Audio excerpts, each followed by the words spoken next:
So guys, a lot of Love Island hot topics, and I thought I'd put them all into a video together because a lot's going on, and why not just put it in one video for everybody to just see, watch, enjoy, discuss. Hey guys, it's Whitmore. Hope you guys are doing well today. Back at it again with another video. If you have not subscribed, guys, click that button. Daily and consistent content every single day, fresh content for you guys, and head over to my TikTok as well. I would appreciate it. So we have a lot to get into, whether it be Tommy Fury, whether it be Whitmore, whether it be some of the Love Islanders from this season or the previous season. A lot is happening. So we're going to start with Tommy Fury, who was fighting away in the corridor, and things, you know, escalated quite heavily. Tension was building. Hey, what's going on here? He did have his boxing debut in the US, and he won that match as well, which is great for him to see.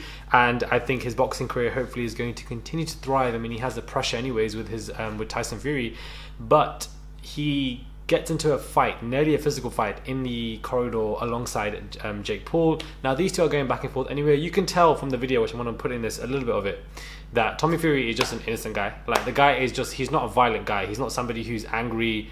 Of course, this is his job and he boxes and whatever, but he's not looking to beef people. It's not inherently in him. I just don't see that from the way he carries himself as just a sweet guy. Take the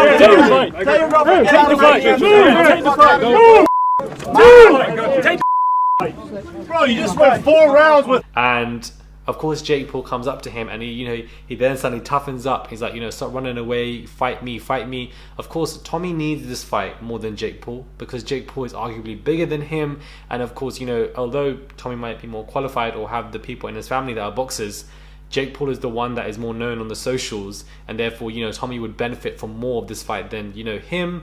And that's why he's asking for the fight. And a lot of YouTubers, TikTokers, or reality stars, whatever, turn into boxing because it creates a lot of money, guys, when it comes to the tickets, the sponsorships as well. Like, it's entertainment. They beef, on purpose as well. Like, you have a lot that goes into the practice of this, and it's a genius method of making money. And I feel like Tommy Fury doesn't need to fight him, but at the same time I feel like he does, because for the socials to climb high, yes, but also Tommy could just focus on his boxing career and fight other individuals. He may not be as socially big as Jake Paul, and literally just focus on his career and be very professional with it. Jake, Tommy Fury. What's good, son? Listen, you need to stop running, my friend, and let's get it on. But either way, I think it will benefit him. But it's just funny seeing him getting escalated into a fight with Jake Paul in the corridor, because he definitely doesn't want to fight him, like, on the street. I mean, Well, you can barely be my sparring partner. Listen, you can be a guy who's never had a boxing. That guy never had a boxing fight. we also have Laura Whitmore, who is responding because a lot of people are, complaining about her not being a good host. It's nothing personal. I just don't think that she's a good host. I feel like she's very biased to some Islanders. I don't see any charisma or energy. She has responded saying, "Some things I don't comment on as they are so silly, but a headline in front of a paper yesterday that made it look like I died, Whitmore no more. Wow, what a bad taste considering how they've treated other women." So it's probably going to piss them right off, as a lot more Whitmore on the telly is coming up. And I'd like to thank them for completely exaggerating what I get paid, because now they helped my negotiations for other job contracts. #karma. I do think that defeats the entire purpose, because you've literally told everybody that they've exaggerated your payment, therefore it might not help your contracts, or unless she's already signed them. But clearly she's saying that there's going to be a lot more of Laura coming on TV, perhaps hinting that she's not going anywhere. Maya Jama also tweeted that it's fake news, so I assume she's alluding to that. I feel like Maya and Maura have continuously been snatched into the headlines about being a presenter of the show. This is not the first time, so perhaps it was just fake news being recirculated, but at least they benefit from PR. But at the same time, she shut it down, and Laura is reaffirming that she's not going anywhere, which could allude to the fact that she is returning for the next season, which is annoying, because I just don't see her as a host. She just kind of makes it boring, and I just feel like, we host Countdown. Have a fun afternoon on Countdown, Laura, because I just don't see Love Island for you. I feel like we need that young, fun kind of energy, and Caroline Flack, we need someone like who reflects that. Maya would have been a great host. I feel like Maura would have had the right energy, but I just don't think a Love Islander should become a host or presenter of the show. That's when it goes a bit weird. Like X Factor, we don't need to see judges from the show. We don't need to see contestants from the show become judges. Like, it's just, I don't feel like it should just ever really happen. So I'm not really here for that kind of, because that kind of reminds me of things coming to an end when you have something like this that happens. Okay, we also have Matthew, who is responding back to the backlash from the the Kaz related merch, and this is his comments that he puts on a blog, and this is what he says. I don't normally respond to things like this, but I thought I need to clarify. I wanted to release Mercy with quotes from Love Island this season, with quotes from Love Island this season to donate to charity. We're Done was used as an example because it was heavily used by Love Island, and see Laura's comment on the final. I would not release any We're Done merch unless Kaz was on board. I already reached out to her at the time.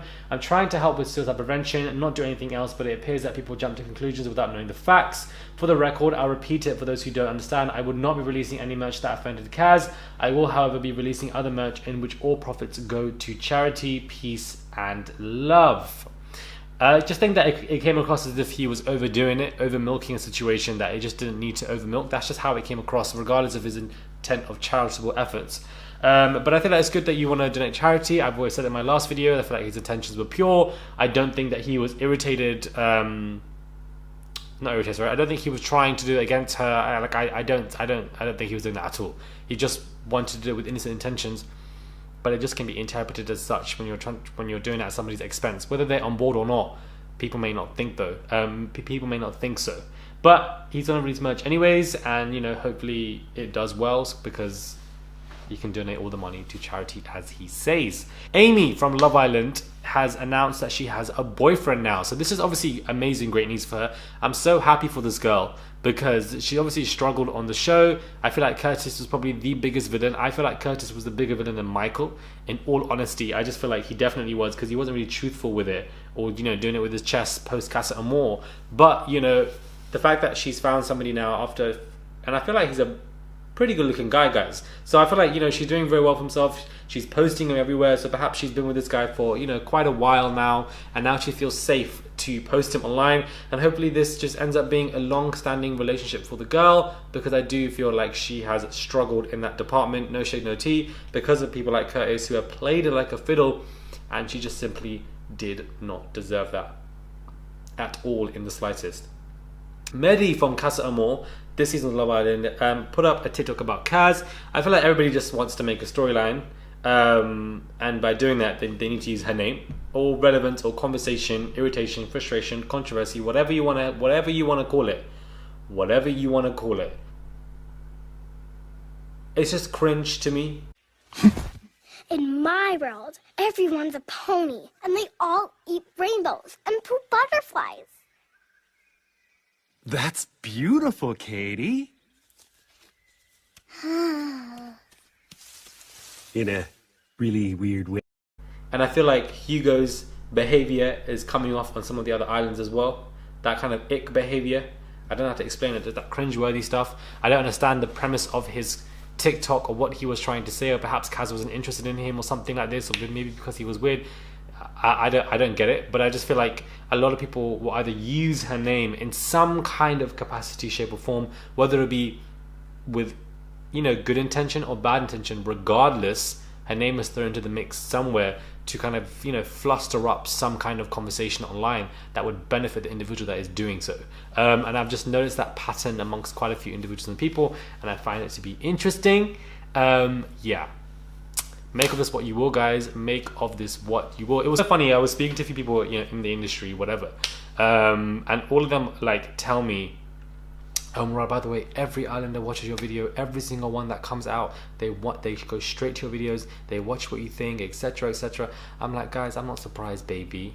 I'm not surprised. I've been reviewing this show for how many years? Please, do you understand? It doesn't bother me when people say to me, "Oh, Toby did this, Toby or them Chloe are watching our videos or whatever," or like Toby was in my comments calling me the GOAT, whatever. Like, it's great and it's all good, but lest we forget, Amber was somebody who was very much loving of my reviews, and she was arguably at one point the biggest Love Island contestant, because she came out of the biggest season.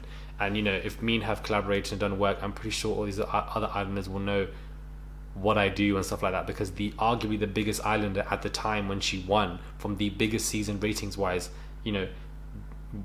does work with me and stuff like that here and there. majority, if not all of these other islanders know exactly who I am. Doesn't bother me if they don't. Only seek validation from within yourself, not from with other people.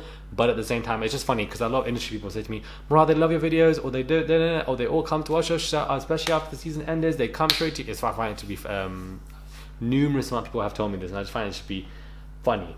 But hello, Love Islanders. Hopefully you're all doing well if you're watching this. But anyways, I wanted to do just a quick 10-minute video, put all the content together so you guys can enjoy this chunk rather than putting it into 3, 4 to 5 videos. I don't need to do that every single day. It's not by force. Let me know what your thoughts are. Subscribe to the channel, guys. Click that button, and I will catch you guys soon for another video. Subscribe, subscribe, subscribe.